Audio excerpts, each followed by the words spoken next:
Welcome, everybody, to Come Back to Love Radio on Dream Visions 7.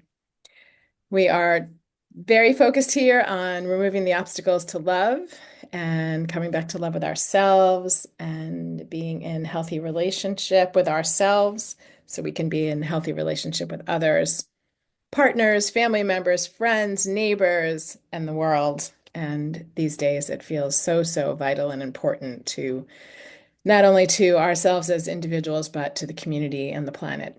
So I am really grateful to be here today with somebody I have known for a long time in the therapy community and in general in my local community, Dr. Laura Shakun. And I am so happy to have you here. I'm so excited about this topic. It is, as you know, near and dear to my heart.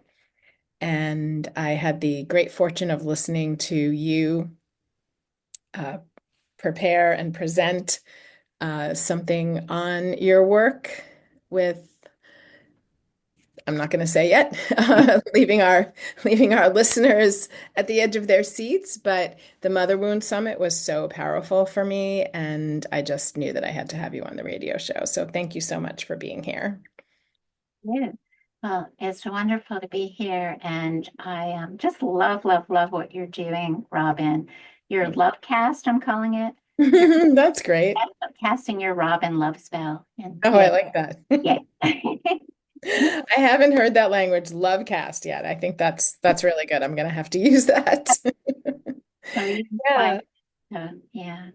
So I'll just say that you work as a psychotherapist and that you've been doing for the last couple of years. You can say more around self-compassion and mindful self-compassion practice. And that practice is so lovely. And I just want to say, because most of you will be listening to the audio, I know some of you will see this as a podcast later, but Laura's energy is just so calming and relaxing and soothing to the Mhm. nervous system. And so when I was anticipating being here with you, I just had already felt the like relaxed Mhm. way that you be in the world. And I think that that expression of love really resonates for me and also is very soothing to me. So I'm Mhm. grateful. Mhm. Thank you for saying that. I immediately went, ah, it's just, Yeah, yeah, exactly. it's a shared dance. Yeah, yeah. So why don't we start with you sharing a little bit more about your work because you're the expert in this realm, and also so what mindful self-compassion is, and also how you came to do this work. So a little bit about your story and your history would be really great to hear. Sure. So first I want to introduce someone very important. This is Snuggles, my compassion bear. And he's actually a puppet, and you can put your arms in, and he's hugged probably about 1,000 people at this point. Uh, Wow. so he's kind of a star in all this. So yeah, so mindful self-compassion, I was actually really thrilled to discover it because it was really a validation of something that I had thought early on in my life was a liability, which was my heart-centeredness, my heart sensitivity. Um, I was in a very intellectual family, and over time learned the deep value of it, and that actually it provided me with a lot of intuitive wisdom and compassion that helped me turn towards all my imperfections and life's challenges. So ended up being this really superpower, which in mindful self-compassion is truly honored. It's in I became a trained teacher maybe 3 or 4 years ago, though I had done the practices for a long time. Um, and I learned very quickly that it's not so much the material is helpful and all the tools, of course, but it's really your presence, Mm. your heartfelt presence that with the other that makes a difference in holding the space for them to turn towards their own suffering, pain, struggles, inner critic, hardship that they're struggling with. So, yeah, so I love that. It's really like letting go of the head of how I need to be here with this person in order to best serve them. Just like really that resonance. Um, so yeah, so mindful self-compassion. What is it? It is basically it involves the component of mindfulness, being aware that we're struggling, because that's the first step. Um, and then there's the second component is defined by Kristen Neff, which involves common humanity, that we're not alone, that Mm. we're kind of held together in this, that um, it's part of being human. And then the third component um, is um, is self-kindness, or turning towards oneself with compassion. And that's where the mindful self-compassion programs really offer a tool set and an experience to learn how to turn towards oneself with compassion, which is not that easy. There's also behavioral self-compassion, which is Mm. what some of us are already doing anyway, but it's good to like really solidify and clarify what those might be. So, like for me, T, and I think for Robyn, you too, Yes. is like a behavioral self-compassion. And I actually love to put it right on my heart, my Mm. chest right here. And it's very warming and soothing. And so that's one of my ways of behavioral self-compassion. But there are so many ways, including like a doggy or a kitty bath, snuggling with your pets, and nature, and there's kind of infinite ways. And maybe you'll share some more of your ways, Robyn, as well. Um, so yeah, so that's the basic idea of mindful self-compassion. Again, awareness that we're suffering, we're not alone. This is really human. So leaning in, finding that place of acceptance and connection through it, and also then taking some steps towards self-kindness. In the mindful self-compassion program, we learn like self-coaching statements and ways we can offer ourselves soothing touch, specifically. And there's a whole range of practices that are offered in order to do that. Um, so, Nice. I'm sure we'll dive into some of those tools and practices. But before we do, I would really love to hear some of your own journey. Like mm, what, if you're comfortable sharing personally on the air, all around the world, for our listeners, I think for me it would be, and I'm sure for those that are listening too, like what was your early life about, and what happened that brought you to even desiring what you described, as really basically loving yourself, but having a certain practice and tool in order to foster that. Like what happened prior to finding this work? yeah. So that's when we come into the intergenerational stories, right? Um, Hmm. and um, and what also brought me to the Mother Wound Summit, and my draw to that is, and I'm going to specifically talk more about my relationship with my mom and how that played out. Though, of course, fathers and others also have influence on our experiences. So, but this specific piece, it's one of those things that's kind of curious, because of my mom, who's still alive in her late 80s and has given me full permission to share this. Um, Nice. yeah, that was important to me. And on the one hand, she gave me so much compassion because she was so nurturing herself and loved being a mother, especially of young children. So I feel filled.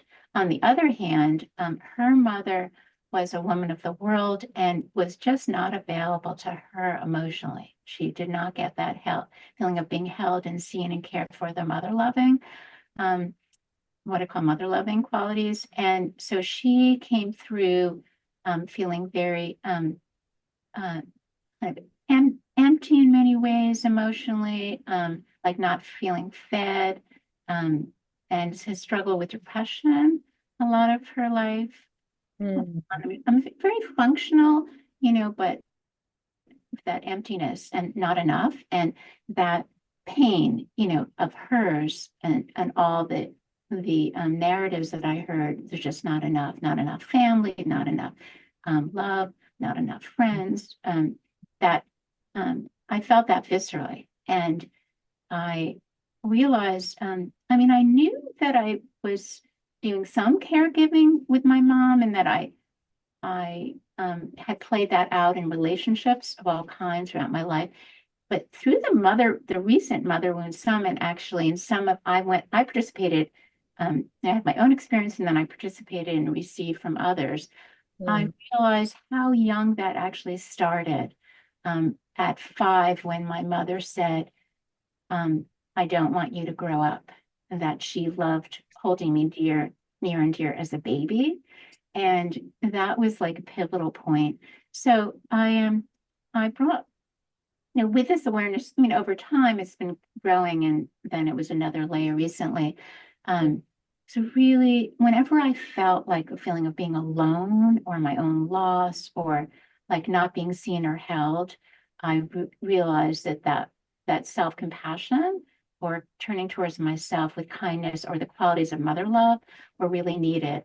And so I've cultivated those through my own practices, my own therapy experiences, just being in loving communities, dear friends, over time. And mm, it's really like a place that I love to hang out now. It's like wrap myself up in a blanket. There's so many ways that I've discovered, and they keep changing over time. Um, and but it helps so much in terms of um, the inner critic, self-doubting, um, any hardships that come up, interpersonal conflict, just to be able to turn towards oneself in this gentle way, in this loving, tender way. And I'll talk about the other part of self-compassion, which is the fierce part as well. But the mm, tender part really can help you be with. Um, and the paradox is to be with, to join with, because you're hurting, not in order to feel better. Because once you're trying to make yourself feel better, then there's resistance to the experience and it persists even more. mm, So, yeah, so because you're that trying to make something happen. exactly. And as you know, Carl Rogers used to say, when we accept ourselves, that's what change happens. And he was a Right. famous um, therapist, psychotherapist. So, Yeah. yeah, So it sounds like the experience that your mother had actually with her mother right. impacted the way that she was in the world, although it sounds like she was present and available and loving. She also had an experience of lack and disconnection and not having the mother loving that you described. And so there was a way that she passed that on to you, and that for you that landed with some, first of all, this message of please don't grow up, or I don't want you to grow up. Whew, that's intense. Um, and I can imagine how that impacted you. And maybe you want to share a little bit about how that impacted you. Um, but also it sounds like then you became aware of, um, like we all have, because you said, as we all know, it's so human, but we don't all know that. So I want to say that again. This is so human. We've all had our own unique experiences. Yeah. Um, but that land with misbeliefs about ourselves, limiting beliefs about ourselves, and that lack of love, I know from my own experience, because I had a mother who died really young, so and wasn't really available for the all the years that she was sick. And so that not having that mother loving, I like that expression, those words, impacts us. And it sounds like in the examples you've been giving us so far, and I know we're going to do also have an exercise today, which is awesome.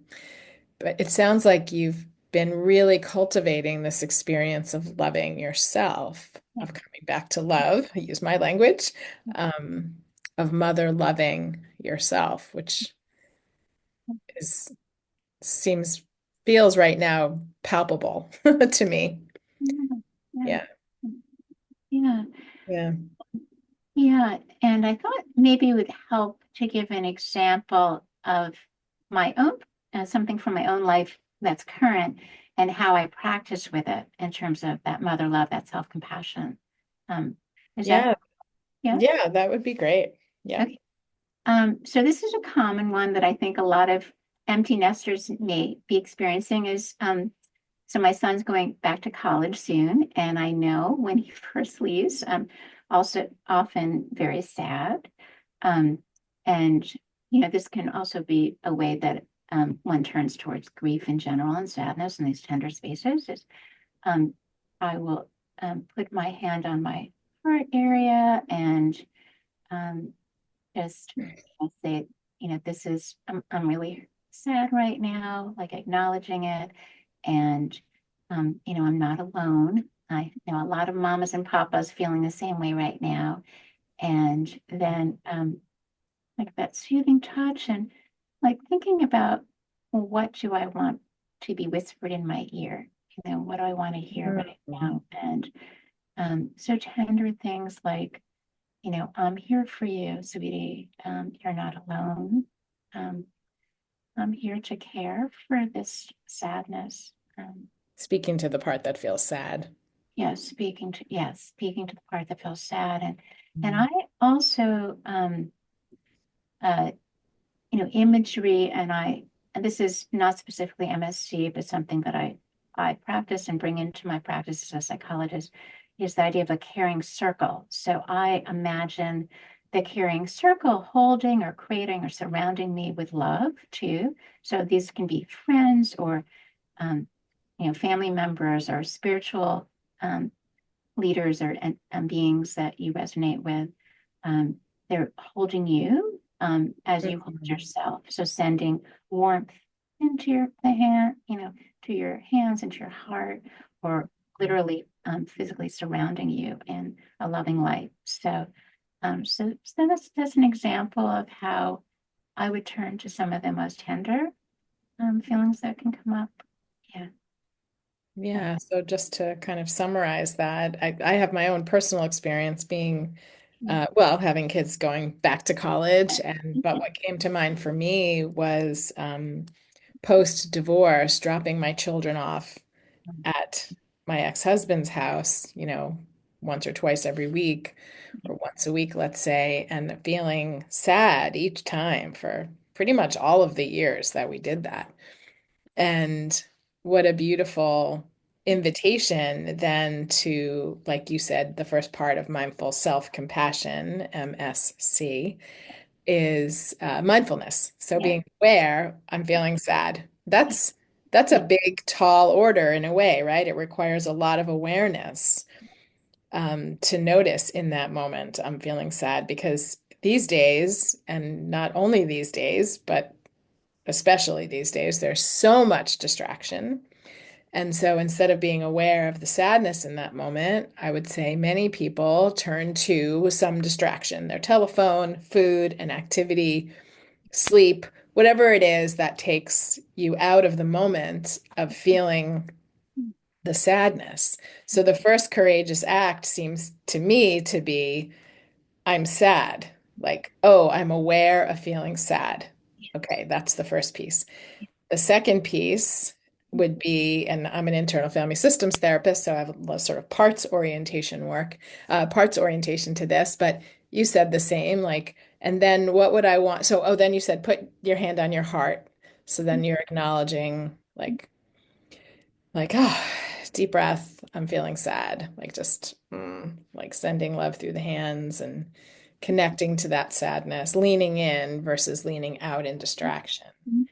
And then the beautiful piece that you added, which I love so much, is to ask yourself the question, what would I want to hear if somebody was whispering into my ear and I could have them say, like the most loving thing or the most soothing thing? Like I get to create that, right, for myself and then whisper that to myself, to the part that's sad, as a way of acknowledging the feeling and soothing the sadness, or just being with the sadness, I think is really what you're saying. Not try to change it, because like you said, and we react to that, Exactly. and that doesn't really change, but to just be with.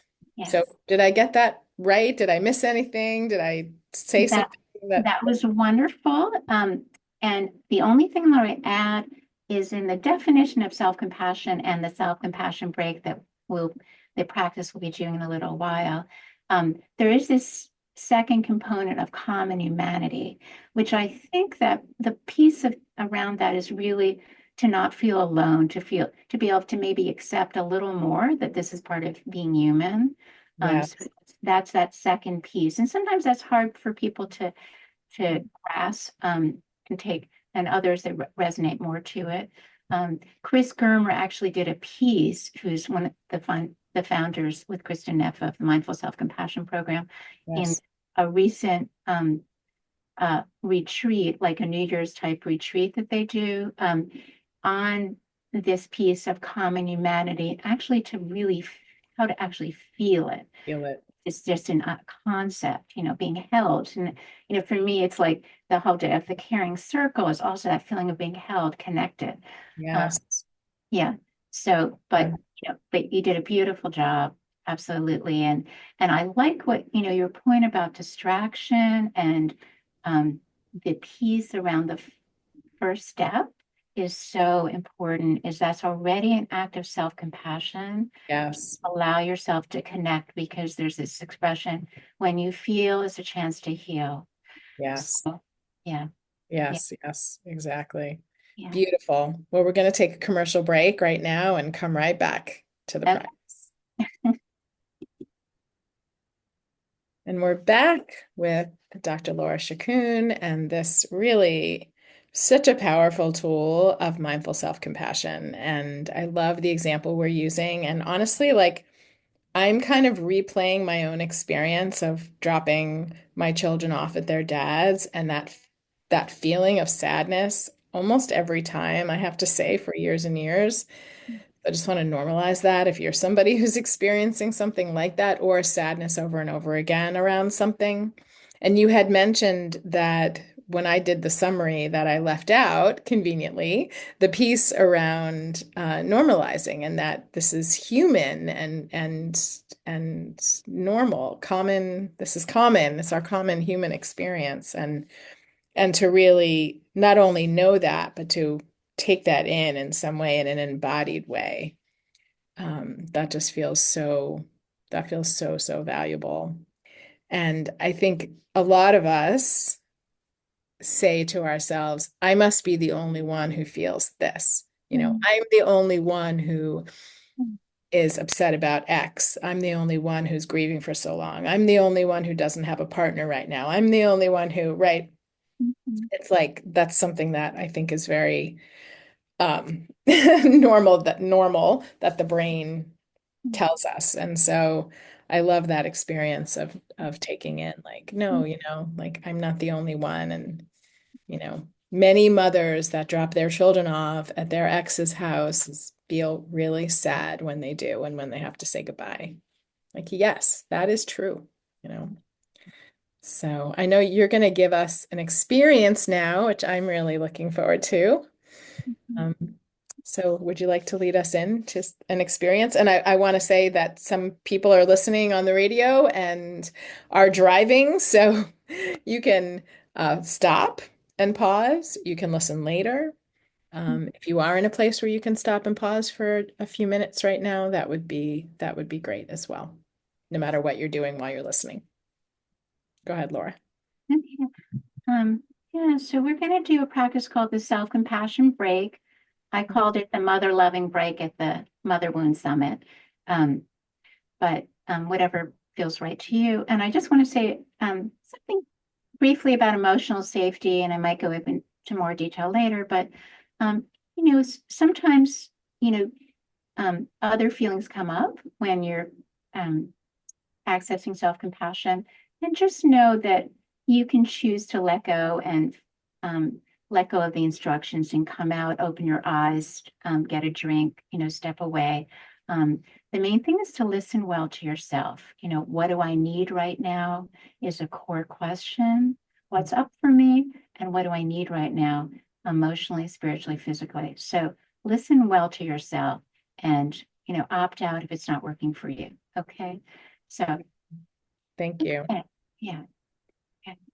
So let's start with like getting comfortable, getting into a position that works for you for about 10 minutes. And um, start with taking some nice full breaths. And once again, nice full breath in, and just helping you land here.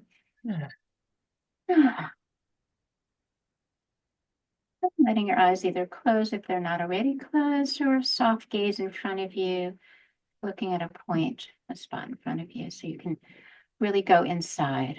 And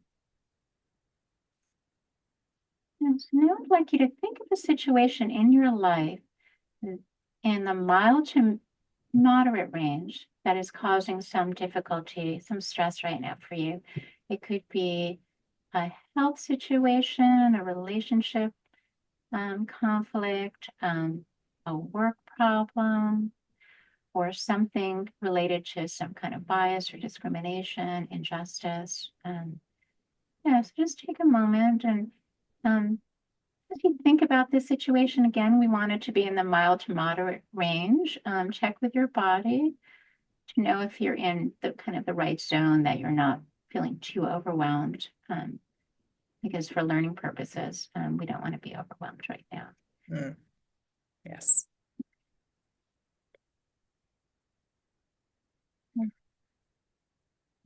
So, so now we're going to move into the first component of the self-compassion break, which is mindfulness. Just allowing yourself to drop into the situation and recalling how it feels to you. Remember how you felt at the time. Noticing how the stress feels in your body. And I'll quickly put a hand on my chest when I'm doing anything like this. For many, this works. For me, it's definitely a resource. And notice, discover where the body's sensation of stress is most evident for you. Allowing your experience to be just as it is, perhaps just a little more room than usual, allowing this discomfort a little more than you might usually in the body.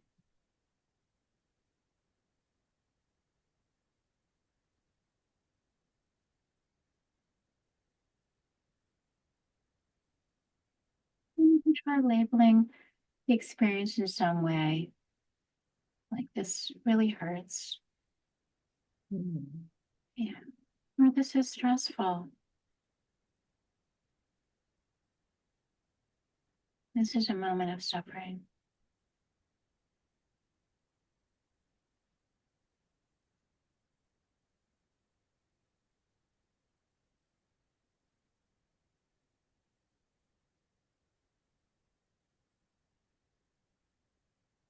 That you're aware of the experience, and we're going to move in to the part of common humanity, which reminds us that we're not alone.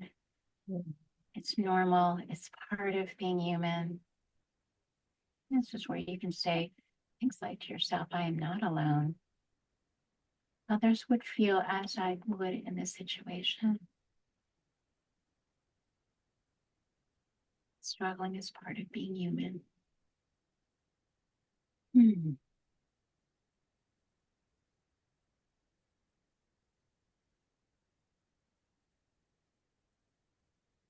Now turning to the self-kindness. Let's see if you can respond to the distress in a new way, turning towards it a bit.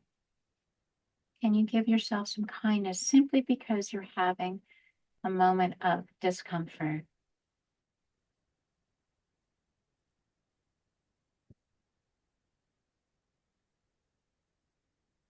If you haven't already, perhaps putting your hand on your chest like I do, or both hands, or putting it any part of the body where you're feeling the most stress. So it could be the belly or the abdomen. It could be your neck or your chest, your cheek. Just imagining sending kindness and warmth to this area. Yeah, like the rays of the sun.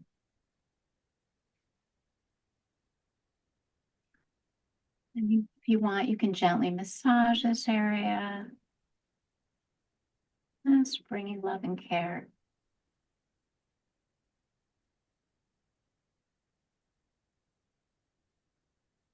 Sometimes people like to imagine others, other beloveds, or safe people sending warmth as well. Mm. Hmm.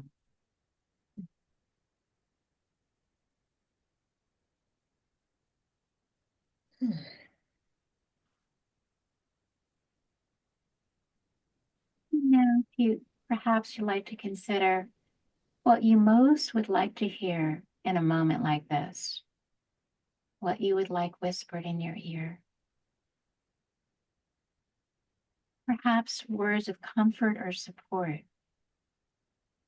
like, I love you. I'm here for you. You are a good person. Yeah.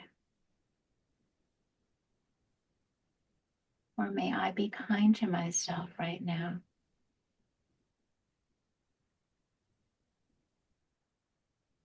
May I give myself what I need.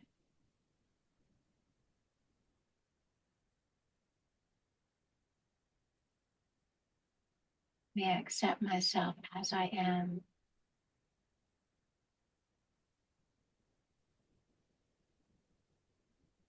I am worthy of love and understanding just as I am.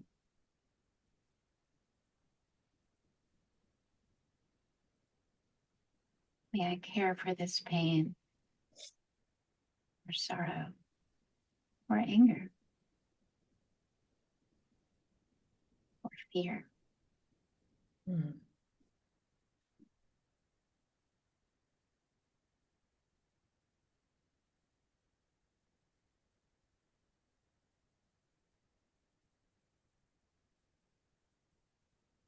Also can be the protective element of self-compassion, saying things like, may I have the courage to make this change or the courage to speak up for myself right now. Mm.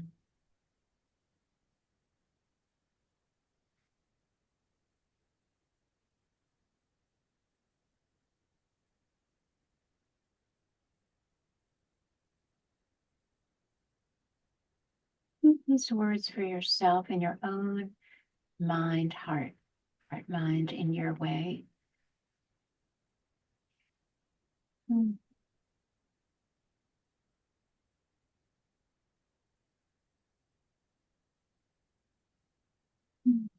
Just giving yourself that mother love.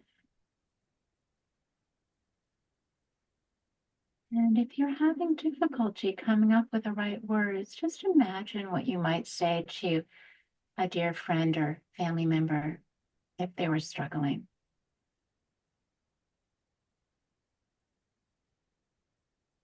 And then say them to yourself.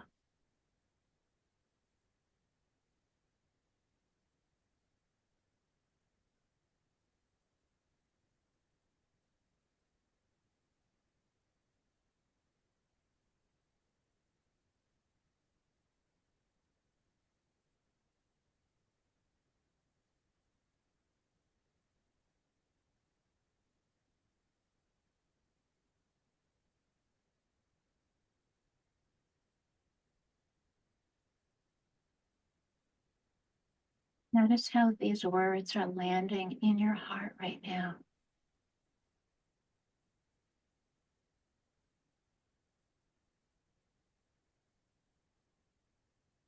Notice yourself drifting at all. That's natural. We call it the puppy mind, and Mm. just gently returning non-judgmentally to the practice. How are these words landing in your heart right now?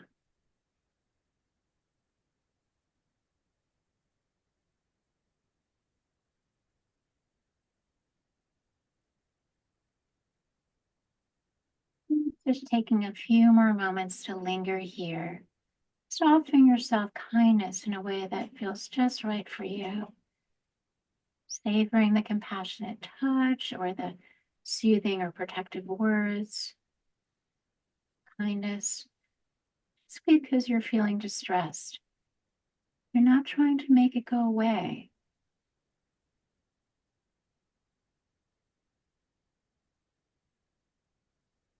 It's caring for yourself because you're hurting. Yeah.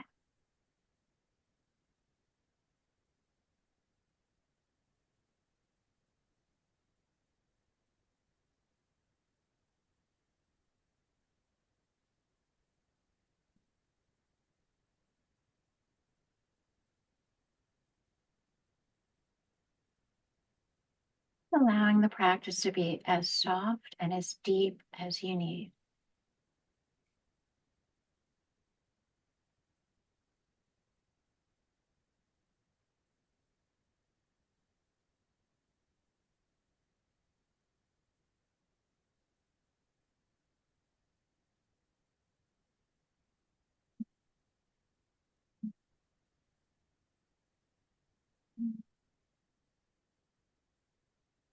Gently, we're going to begin to release the practice and letting it settle. It's really allowing yourself to feel just as you are right now, letting this experience be as it is, as it was, and just letting yourself be as you are.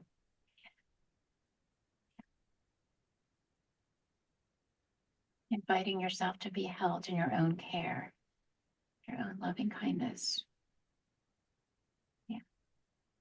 And as you're ready, you can start to stretch and wiggle your toes and yawn like I'm Hmm. doing. While you do that and come out slowly, we're going to take a commercial break and we'll be right back with you. All right, and we're back post that incredible mindful self-compassion practice. So, what's next after doing that practice? We did Yeah, a 10-minute practice here. I imagine people could do that in a shorter version if they want, and a longer version if they want. But yeah, what's the next step after doing yeah, that particular practice? yeah. So the first thing, right after practice, right now, if you just notice whatever you noticed, just reflect if you'd like.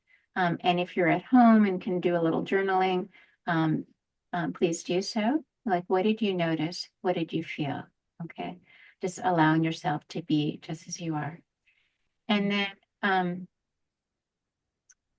it's actually a practice that you can, we did a longer version because I was trying to just introduce the practice to you, but it's something that you can do throughout the day, whenever you notice that you're hurting. With practice, it can actually be short. It can be, I use it all day and it's really good stuff. So just like a little bit of attention with like a family member, like, huh, take a pause, note, oh, I'm really stressed right now. Okay, I'm not alone. And how can I care for myself? What do I need? You know, uh, Hmm. so, that is something that's available to us, the self-compassion break at any time. This little longer practice, fuller practice that we did just now is something perhaps you can do in the morning when you have more time. So it becomes a a tool in your toolbox. So it's a resource. Self-compassion break type practices are resources to build resilience, and the resiliency research has showed that it is indeed helpful. And so yeah, so and then once it's in your toolbox, as you move through your day, you can more easily access it, and it can be shorter, like, and once you then attend to yourself and you're calmer, then you have the capacity to have a clear seeing or a wiser response in the situation, have more resources and actually more higher brain available to you as well for those interested in the brain science of it. There's been a lot of research around that. So yeah, yeah. Yeah, that's great. It reminds me, I mean, in my embodied experience of it just now, of the neuroplasticity work that I practice in my life, that I teach, that I love, Yes. I feel like those steps of mindful self-compassion are rewiring, Exactly. not only my emotional body, but also my nervous system. So, like you said, when the nervous system is calmer, we're able to respond to situations rather than react. And two, we're also rewiring to make choices and change in our lives. So let's talk a little bit about that because I feel like most likely people listening are in some situation in relationship, whether they want to be in relationship and they're not, and they're frustrated and struggling with why, or they're in relationship and things are okay or maybe not so okay and they're wanting to come back to love with themselves and their partner. And since the work is all about removing the obstacles to love, I can see where this practice fits in many ways, in many layers of it. Beginning with the just like you said, the just awareness of the feeling is a self-loving act right there. Like just that piece, just that very first piece, you know? Yeah, exactly. Yeah, Um, yeah, just following up an interesting piece of research about self-touch nice. is that even 20 seconds a day with soothing touch, Hmm. they looked at people practicing this for a month, would Yes. soothe the nervous system. So, yeah, so even hugging ourselves 20-second hug with someone else, 20 right? seconds, yes, 20-second hug with ourselves. exactly. Or any kind of touch on the body that feels soothing to us is Hmm. really down regulating and soothing us, our nervous systems in a wonderful way. So it's such a resource, because that's such a simple one. Even if people can't come up with the right phrases or ways to talk to themselves, if that feels harder, the soothing touch seems accessible to most. And again, sometimes for some, touch can be multi-layered and it needs some sensitivity. It's not always, it's kind of figuring out how to give yourself soothing touch too. So, and where it can be soothing. So, Right. um, Right. yeah. So, Yeah. So that piece of like, I think you were just about to bring it in, that piece of reacting, yeah. being able to make choices from the higher, more clear mind rather than, when we're in a trauma state or fight, Yeah. flight, freeze, fawn, or we're in Yeah. an over agitated state, it's hard to make choices that are healthy and loving for ourselves. Absolutely, absolutely. And so, sort of a common type example in relationships with like partners and spouses is when they're doing something that may be triggering an early trauma of some kind response. They say something or whatever, or the you don't feel seen or heard, or you feel criticized by them, or you feel shamed by them. Um, so that is like a perfect opportunity for self-compassion. And self-compassion with the antidote Yes. is turning towards oneself. It actually is, you know, down regulating the nervous system often, even though we're not trying to feel better, it's what happens.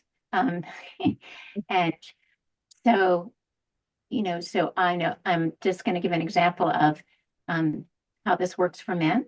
And this is not any specific man that I've worked with, but, man, just say a man, for example, who's had a lot of trauma, early childhood, and feels criticized a lot by his female spouse. You know, can start to notice. That's the first thing. Oh, be aware, like, oh, I'm really emotionally triggered. I feel very unseen, and you know, I'm getting angry right now. So that's the first thing, and then tuning into the whole piece of, okay, there's nothing wrong with me. This is part of what happens when I've had the kind of childhood I have in a relationship, and when I perceive criticism and then dropping into self-kindness, which could be soothing touch or taking a pause or even telling your partner or spouse what you need right now, what would help.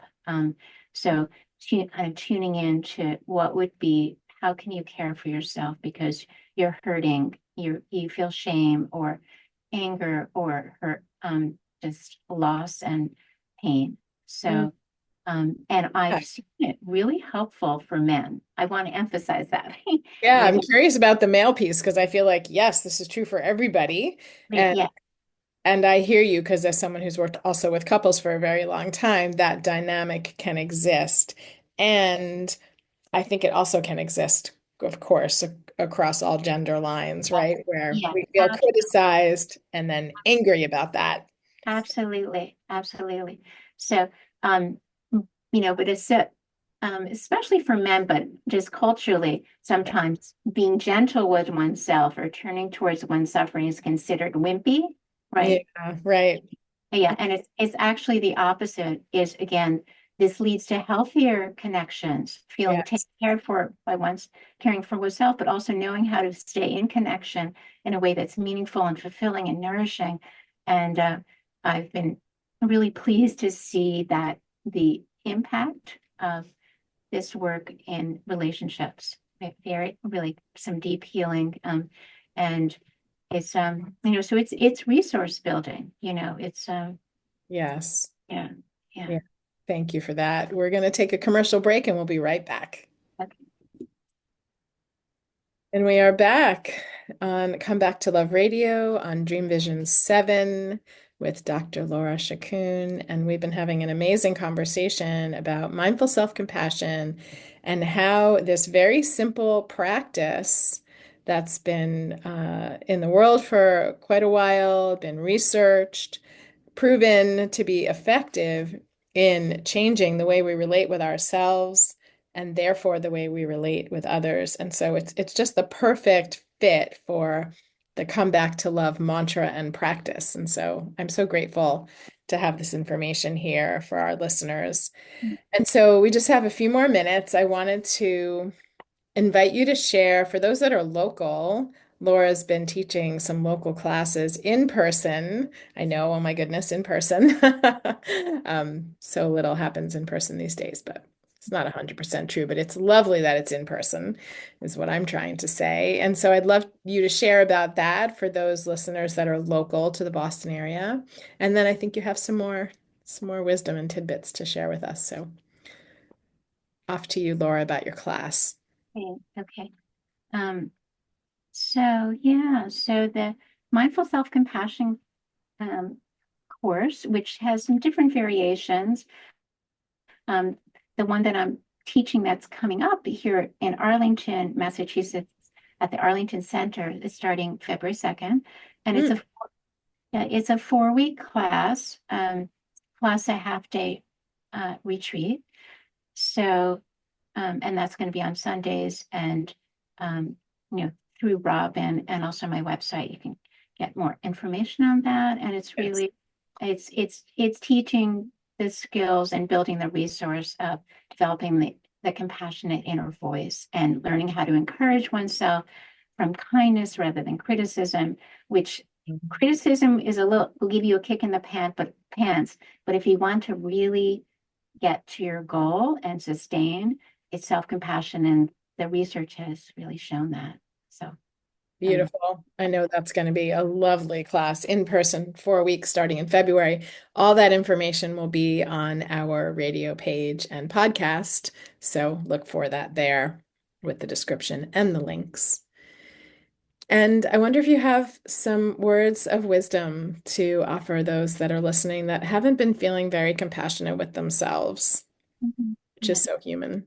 So, yeah, it is so human. And um, one of the things I like to say with some others is let's be compassionately messy humans together. Like we are not alone, right? It's messy to be human. So, Yeah. yeah, CMH. Yeah. Compassionately human. Messy humans. Yes. Messy. Yes. Let's be compassionately messy humans Humans together. together. Yeah. And we can get creative with and playful too and bring curiosity and love. And I have a favorite poem that's really tender that I thought we could end with by um, Jane O'Shea. and Oh, it's called My Balm, BALM. So loving balm. Uh, mm, and um, in MSC, we talk about taking in poems like in somewhat of a mindful way. So if you want to close your eyes and just like really feel it, in the body, you're welcome to. So great. my balm. I close my eyes and sigh, and here I am, lying in the hammock of my heart, moving gently with the softness of my breath. When I fall from the head past my words, I'm caught lovingly in the hammock of my heart and rocked to its rhythmic beat. It is my peace, my rest, my quiet, cradled in the hammock of my heart. It is constant, it is safe to be held in the hammock of my heart. Mm, No place to go, nothing to do, no one to please. It is my altar, my blessing, my balm here in the hammock of my heart. Thank you. that's so Thank, beautiful, Laura. thank you.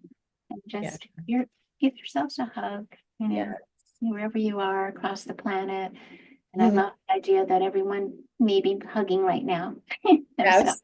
Yes. Yes. Yes. So Yes. like Yes. Thank you so much. global compassion uplift. Yes, Like, absolutely. Global compassion uplift. I like that with our compassionate, messy human yes, selves. exactly. And Thank snuggles, you so please. much. Yeah. Yes, yes. And any stuffed animal, Oh, yeah. add to that love. That's right. Absolutely, including yours for those of you that are watching the video. Lots of love, everybody. Thank you so much, Laura, for being here, and we'll see you next week, everybody. Have a beautiful day.